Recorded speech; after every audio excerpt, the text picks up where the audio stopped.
You're sitting there, scrolling through this, probably thinking I'm about to give you some easy answer to a complex problem. Some quick fix for that gnawing feeling inside you that you could be doing so much more. That you should be doing so much more, but you just don't. That's the lie we tell ourselves, isn't it? The biggest lie. The one that keeps us scrolling, keeps us dreaming, and keeps us stuck. What if I told you that the feeling you call laziness is not your enemy, but the heavily guarded door to your greatest power? It sounds insane, I know. It sounds like the ultimate justification for doing nothing.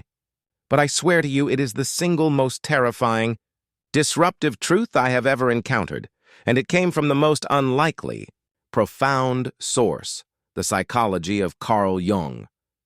Was I wrong for spending 2 solid years doing virtually nothing except thinking, while the world called me a deadbeat, only to have a single, silent insight catapult me past everyone who had ever judged me?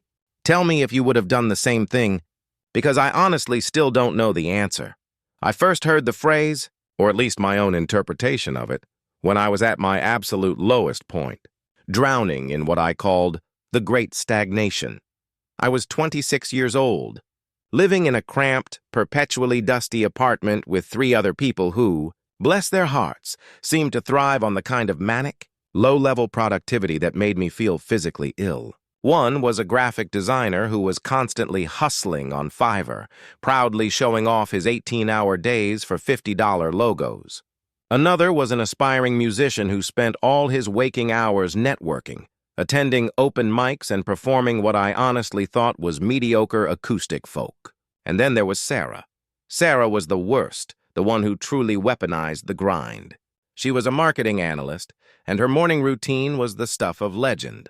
5 a.m. wake-up, cold shower, 5 pages of journaling, an hour of high-intensity mindset work, and then she was out the door before the sun was up, armed with her color-coded to-do list. They all saw me as the resident failure, the dreamer who couldn't be bothered to set an alarm. I had an honors degree in philosophy, a brain that, when it was working, could process complex systems like a supercomputer, and an ambition that genuinely felt global in scale.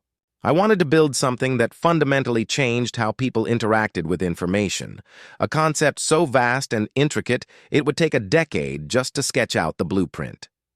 But every time I sat down to start, I'd hit a wall, a physical, nauseating resistance. I'd watch the cursor blink on a blank document for 5 minutes, then I'd be on Reddit, then down a YouTube rabbit hole, then staring at the ceiling for an hour.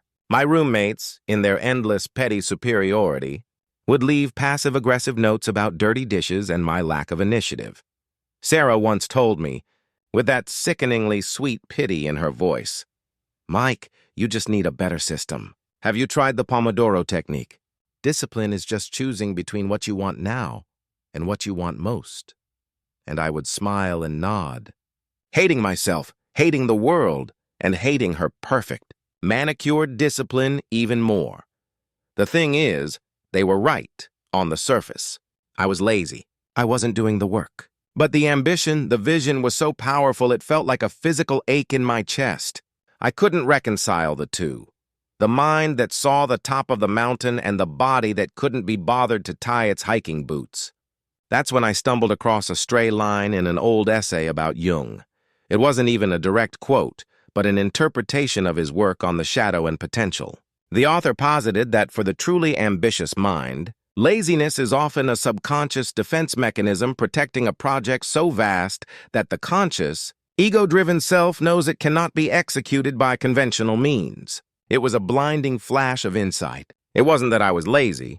It was that the task was too big for the tools I was being told to use. My conscious mind was telling me, do the easy, small steps. But my unconscious mind, my deep creative self, was saying, that's a lie. That easy step is a detour to mediocrity. The entire system is flawed, and you need to wait until the core idea is so fully formed it requires a revolutionary, not an evolutionary, first step.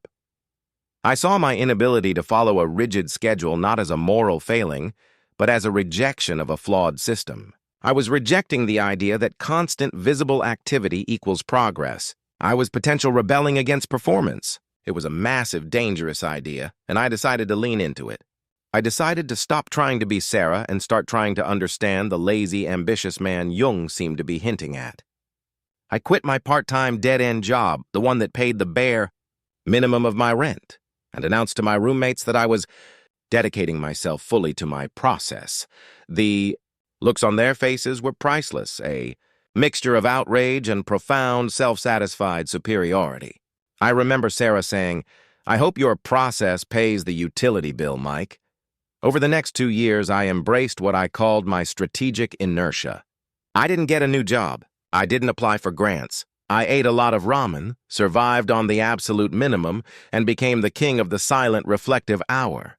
My life was defined by long walks with no destination, hours staring out the window and consuming vast, seemingly unrelated amounts of information, obscure mathematics, ancient philosophy, game theory, and deep-dive documentaries on the history of language. I wasn't doing anything, but I felt like I was processing everything. My roommates' disdain grew palpable. They started talking about me like I wasn't there.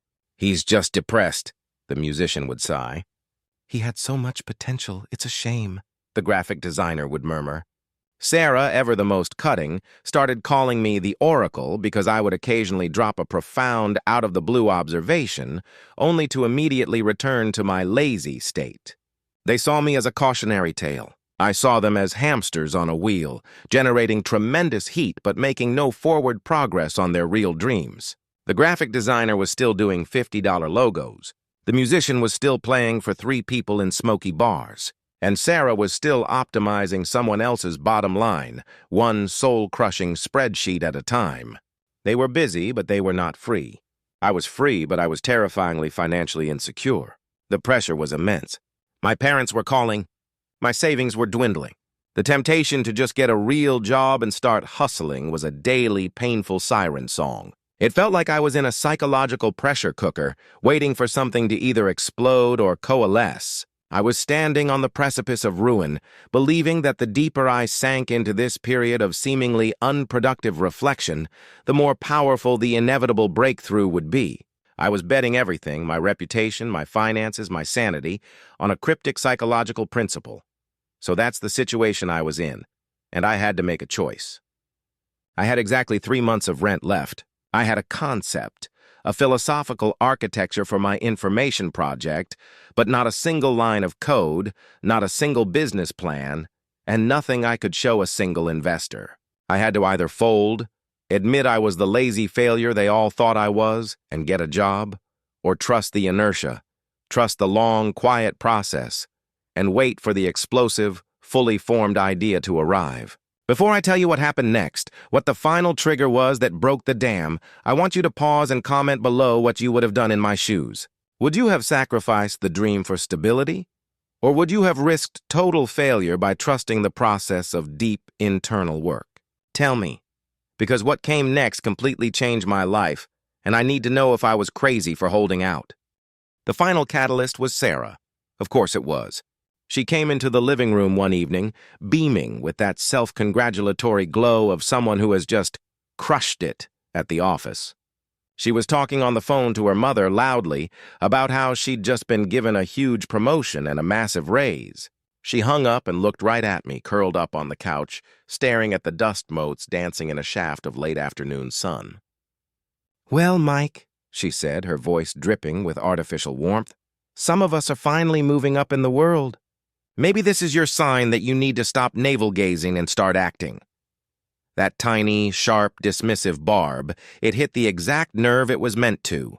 It wasn't the words, but the tone, the implicit confirmation of what everyone thought. I was a footnote to their busy, productive lives. But something snapped. It wasn't a defensive snap. It was a clarifying one. All the disparate pieces of my research, all the philosophy, the math, the game theory, and the history of language suddenly clicked into a single, breathtakingly elegant system. It was the complete end-to-end blueprint for my information architecture. It wasn't an evolutionary step. It was a revolutionary one. I knew with absolute certainty that what I had processed over 2 years of laziness was something my conscious mind could never have hustled its way to. I finally understood what Jung meant. My inertia wasn't a lack of discipline. It was a necessary period of unconscious fermentation, protecting a masterpiece from the clumsy, premature interference of the ego. The next morning, I was a different person. I didn't start with a to-do list. I started with a core, central axiom that solved every structural problem. I worked for 72 hours straight, not out of discipline, but because the idea was now so fully formed, it was simply flowing through me. I didn't need a Pomodoro timer. I didn't need a cold shower. I needed to empty my mind of the fully built machine. In that 3-month window before the rent ran out, I didn't just write a business plan. I built a functional prototype of the core mechanism. It was so novel, so elegantly simple in its finished form, that it was instantly defensible. The moment came when I had to pitch. I secured a meeting with a high-profile venture capitalist, not through networking, but by sending a single, short email that contained a 2-page philosophical brief on the problem and a link to the working prototype. I didn't talk about my struggle, my work ethic, or my journey. I talked about the idea. The pitch lasted 20 minutes. The VC, a famously skeptical man, stared at me for a long time afterward. His first words were not a question about market share or projections. He simply said, "Where have you been for the last 2 years? Why haven't I seen this before?" And I told him the truth. I said, I was letting the idea finish building itself. I was resisting the urge to be productive. I got the funding, a huge initial seed round that was more than enough to buy out my roommate's lease and start building my company. The aftermath was everything you'd expect and more painful than I'd have thought. I didn't gloat. I didn't have to. The day the news broke in the local tech press, a big glowing headline about the mystery founder, my roommates were stunned into silence. Sarah, in particular, was visibly shaken. She tried to corner me, her voice now a desperate, confused whisper. "Mike, how? You never did anything. You were always just here." I remember looking at her, not with contempt, but with profound pity for the wheel she was still running on. I simply said, "Sarah, you work to be busy. I waited to be right."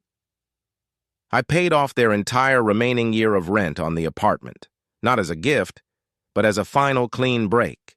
I said, "This is your space now. I'm moving on." The musician is still struggling. The graphic designer is still doing $50 logos. Sarah? She got fired 6 months after my launch for not being innovative enough. They were the hyper-productive ones, but they never questioned the system. They confused activity with progress. I, the lazy one, was the only one who had the courage to stop, to look inward, and to let the deepest, most powerful part of my mind do the work it was designed to do, unburdened by the ego's need for constant visible validation. The cost was 2 years of shame and financial terror, but the reward was a freedom and a breakthrough that no amount of hustle could ever have achieved. What I learned, what I hope you take away from this terrifying, beautiful mess, is that for the truly ambitious person, the resistance to the grind is often the soul's deepest defense against settling for mediocrity. Your so-called laziness might not be a vice. It might be the unconscious mind protecting a vision too grand for you to approach with a simple to-do list. The hardest, bravest work you can do is often the invisible work of letting the idea fully form in the quiet spaces, resisting the urge to perform productivity for a world that simply doesn't understand the nonlinear genius of a life lived by its own, powerful, internal rhythm.